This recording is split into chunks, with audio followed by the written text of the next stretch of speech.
जय श्री राधे। आज की वीडियो में हम गोवर्धन महाराज की कथा सुनते हैं। एक दिन भगवान श्री कृष्ण ने देखा कि पूरे ब्रज में तरह तरह के मिष्टान और पकवान बनाए जा रहे हैं।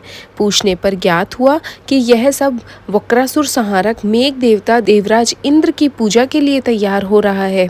इंद्र की प्रसन्नता से ही वर्षा होगी, गायों को चारा मिलेगा तथा जीविकोपार्जन की समस्या हल होगी।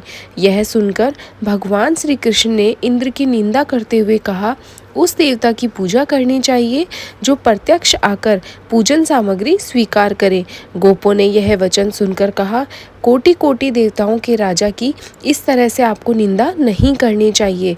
श्री कृष्ण ने कहा, इंद्र में क्या शक्ति है जो पानी बरसाकर हमारी सहायता करेगा। उससे ज़्यादा शक्तिशाली तथा सुंदर यह गोवर्धन पर्वत है जो वर्षा का मूल कारण है। इसकी हमें पूजा करनी चाहिए। भगवान श्री कृष्ण के वाग्जौल में फंसकर सभी ब्रजवासियों ने चारों ओर धूम मचा दी। तत्पश्चात नंद जी ने ग्वाल गोपांगनाओं सहित एक सभा में श्री कृष्ण से पूछा, इंद्र की पूजा से तो दुर्भिक्ष उत्पीड़न समाप्त होगा, चौमासे के सुंदर दिन आएंगे, मगर गोवर्धन पूजा से क्या लाभ होगा। उत्तर में श्री कृष्ण ने गोवर्धन की भूरी भूरी प्रशंसा की तथा उसे गोप गोपियों की आजीविका का एकमात्र सहारा सिद्ध किया। भगवान की बात सुनकर समस्त ब्रजमंडल बहुत प्रभावित हुआ तथा अपने अपने घरों से लाकर मधुर मिष्टान पकवानों सहित पर्वत तराई में श्री कृष्ण द्वारा बताई गई विधि से गोवर्धन की पूजा की। भगवान की कृपा से ब्रजवासियों द्वारा अर्पित समस्त पूजन सामग्री को गिरिराज ने स्वीकार करते हुए खूब आशीर्वाद दिया। सभी जन अपना पूजन सफल समझकर प्रसन्न हो रहे थे। तभी नारद इंद्र महोत्सव देखने की इच्छा से ब्रज आ गए। पूछने पर ब्रज नागरिकों ने बताया, श्री कृष्ण की आज्ञा से इस वर्ष इंद्र महोत्सव समाप्त कर दिया गया है। उसके स्थान पर गोवर्धन पूजा की जा रही है। यह सुनते ही नारद जी उल्टे पांव इंद्रलोक गए तथा खिन्न मुख मुद्रा में बोले, देवराज, तुम महलों में सुख की नींद की खुमारी ले रहे हो और उधर ब्रज मंडल में तुम्हारी पूजा समाप्त करके गोवर्धन की पूजा हो रही है।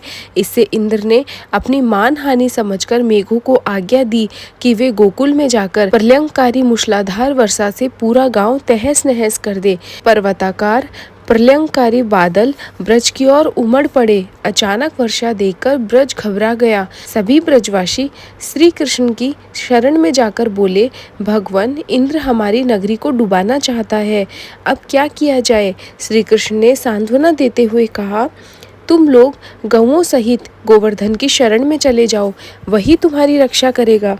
इस तरह से समस्त ग्वाल बाल गोवर्धन की तराई में पहुंच गए। श्री कृष्ण ने गोवर्धन को कनिष्ठ अंगुली पर उठा लिया और 7 दिन तक गोप गोपियों उनकी छाया में सुखपूर्वक रहे।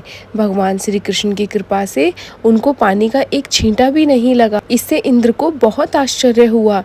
तब भगवान की महिमा को समझकर अपना गर्व जानकर वह स्वयं ब्रज में गया और भगवान श्री कृष्ण के चरणों में गिरकर अपनी मूर्खता पर बहुत पश्चाताप किया। 7वें दिन भगवान ने गोवर्धन को नीचे रखकर इसी भांति प्रतिवर्ष गोवर्धन पूजा करके अन्नकूट महोत्सव मनाने की आज्ञा दी। तभी से यह उत्सव अन्नकूट के नाम से भी मनाया जाने लगा। जय हो गोवर्धन महाराज की। धन्यवाद।